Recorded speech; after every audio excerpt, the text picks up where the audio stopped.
Around the world, the rule of law is replaced by the law of the jungle. We see flagrant violations of international law and brazen disregard for the UN Charter. Tidak akan ada yang bisa menghalangi keinginan-keinginan pemerintah Amerika Serikat, kecuali yakinlah bahwa tatanan global hanya akan mewujudkan perdamaian, keadilan jika Islam sebagai rahmatan lil alamin ditegakkan.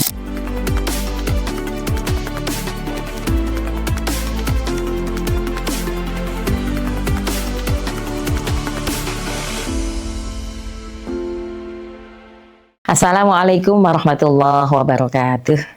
Alhamdulillah wassalatu wassalamu ala rasulillah wa ala alihi wa ashabihi wa mawalah wa la hawla wa la quwata illa billah, amma ba'du. Sahabat yang dirahmati Allah, apa kabar? Semoga sehat, Allah limpahkan keberkahan, Allah bimbing kita untuk senantiasa taat pada seluruh syariatnya, amin Allahumma amin. Sahabat, kita di rubrik World View, kita teropong berbagai situasi yang ada di berbagai belahan dunia dan kita sorot dengan sudut pandang Islam.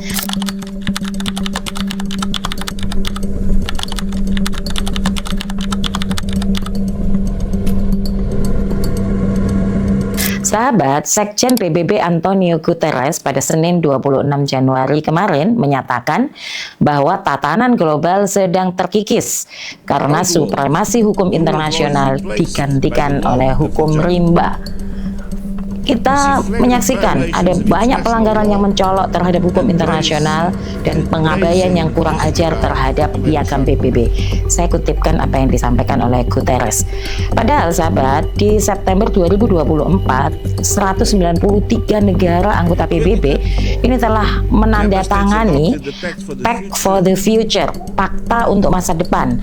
Ini adalah komitmen yang ditandatangani oleh negara-negara anggota PBB untuk bertindak sesuai hukum internasional dan memenuhi kewajiban di dalam piagam PBB itu dengan iktikat baik.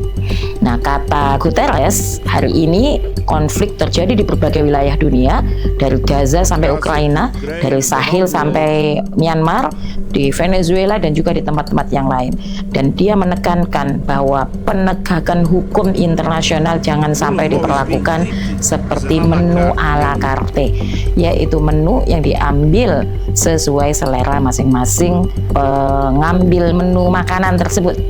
Negara-negara kuat telah banyak melanggar hukum internasional dan menggunakan kekuatan ilegal, menargetkan infrastruktur sipil, melakukan pelanggaran penyalahgunaan hak asasi manusia, pengembangan senjata nuklir ilegal, perubahan pemerintahan yang tidak konstitusional, dan pendekatan bantuan kemanusiaan yang menyelamatkan jiwa. Ini kalimat-kalimat Guterres seolah-olah menyebut bahwa pelanggar hukum internasional banyak negara. Padahal hari ini yang paling membuat kita geram adalah apa yang ditunjukkan oleh Amerika, bahwa apa yang disampaikan oleh Guterres lebih layak untuk menyorot pada Amerika. Saya akan mengajak sahabat untuk melihat 3 poinnya. Yang pertama, apa yang disampaikan oleh Guterres seharusnya menunjuk kepada Amerika. Setelah penangkapan Maduro, Presiden Venezuela, Trump saja menyatakan tidak akan ada yang bisa menghentikan kebijakannya.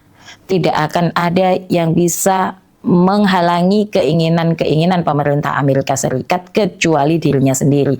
Bahkan disebut oleh Trump, hukum internasional pun tidak akan bisa menghentikan. Belum lagi, baru-baru ini Amerika juga menyatakan dunia tidak akan aman jika Greenland tidak dibeli oleh Amerika.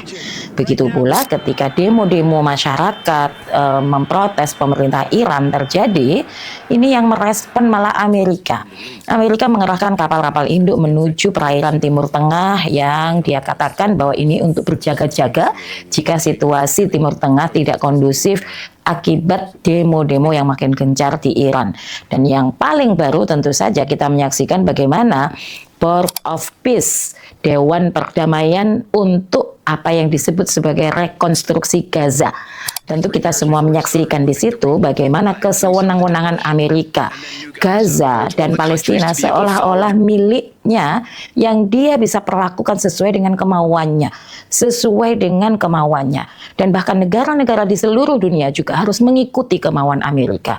Kita bisa saksikan bagaimana ketika Prancis menunjukkan ketidaksepakatannya terhadap Board of Peace, Dewan Perdamaian ini, sekalipun Prancis juga pasti punya ambisi-ambisi materialistiknya sendiri, tapi kita saksikan ketika Prancis menunjukkan ketidaksetujuannya, Amerika langsung mewarning akan menaikkan tarif bea impor untuk Prancis hingga 200%. Apatah lagi yang membuat negara-negara yang lain ikut menandatangani Board of Peace termasuk Indonesia, jangan-jangan juga karena tindakan Amerika yang memberikan ancaman-ancaman tersebut. Yang kedua, sahabat yang dirahmati Allah, Guterres semestinya sadar bahwa PBB ini bukan lembaga dunia yang netral sebagaimana dikatakannya. Kata Guterres, PBB ini bisa menjadi sebuah harapan untuk memperbaiki kondisi atau membela keadaan negara-negara yang less power, yang lemah secara kekuatan.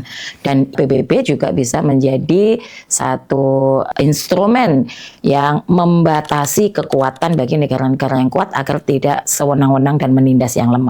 Nyatanya PBB ini kan sejak awal dibentuk pasca Perang Dunia Kedua untuk negara-negara pemenang Perang Dunia Kedua. Untuk apa?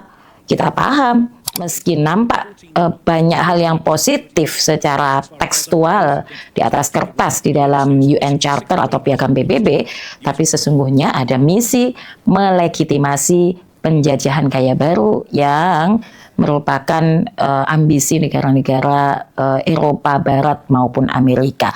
Jadi PBB justru bisa menjadi alat melegitimasi new colonialism atau new imperialism. Yang ketiga, sahabat yang dirahmati Allah, mestinya kita punya sebuah kesadaran ya, tatanan global yang didasari hukum buatan manusia.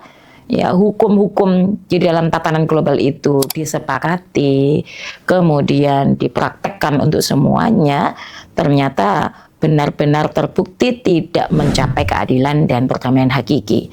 Karena itu, hukum internasional yang dibuat tadi itu justru menguntungkan dan bahkan ya menguntungkan segelintir negara dan menghilangkan kesempatan bagi negara lain untuk mendapatkan hak-haknya. Karena itu semestinya dari kepongahan Amerika, keramnya kita terhadap kesewenang-wenangan Amerika terhadap dunia, maka kita seharusnya menyadari dunia membutuhkan kepemimpinan global baru. Perlu kita tawarkan kepada dunia bahwa Islam memiliki tata aturan yang akan menempatkan negara-negara di dunia ini bisa memiliki independensinya sendiri-sendiri dan kemudian menjalin hubungan internasional dengan kerelaan, tanpa paksaan, dan tanpa ada tekanan hukum internasional. Dalam pandangan Islam, hukum internasional sebagaimana apa yang ada hari ini itu tidak mungkin bisa terwujud. Kenapa? Karena hukum internasional kalau disebut sebuah hukum, law atau konun, mesti lahir dari satu pihak yang satu pihak tersebut punya kepentingan, punya ideologi, dan kemudian ketika diberlakukan sebagai hukum internasional, maka kepentingan dan ideologinya ini secara otomatis akan memaksa negara-negara yang ikut di dalam hukum internasional tadi untuk melaksanakannya meski tanpa kesukarelaan.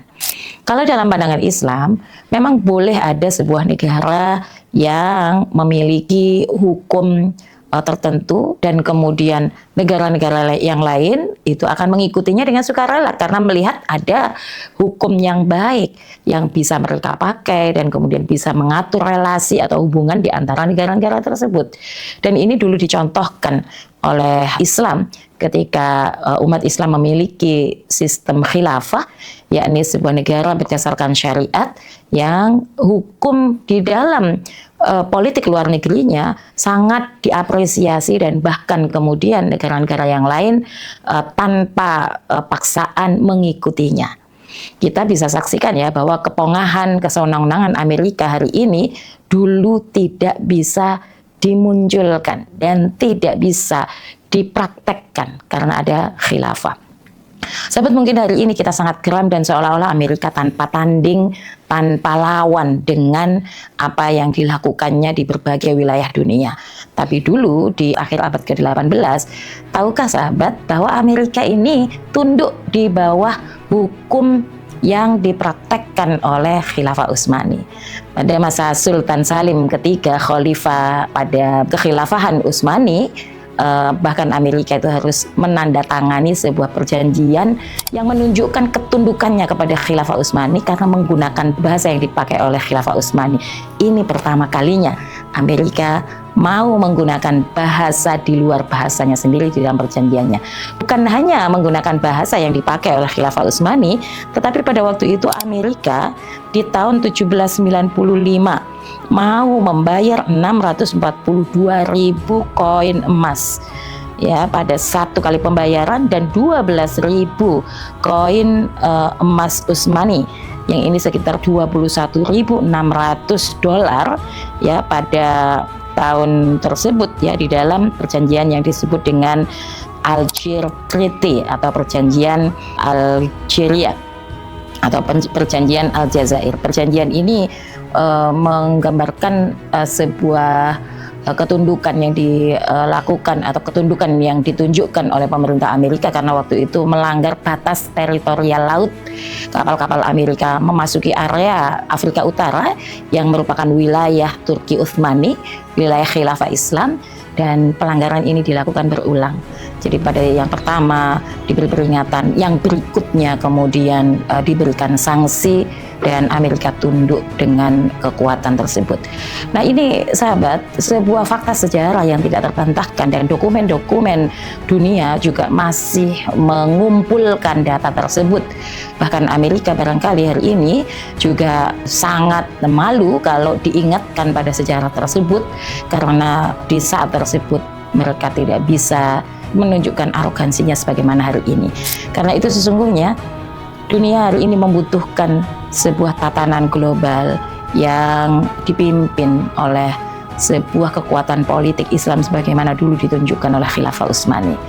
Dan hari ini kesewenang-wenangan Amerika, termasuk penindasan yang dilakukan terhadap saudara-saudara kita dengan Board of Peace, rencananya terhadap Gaza, rencananya terhadap Palestina, tentu tidak akan bisa disetujui oleh negara-negara yang penduduknya mayoritas Muslim, karena pasti akan ditolak oleh masyarakat, oleh kaum muslimin di berbagai wilayah jika mereka tahu bahwa dulu di masa khilafah Amerika tunduk pada Khilafah Utsmani.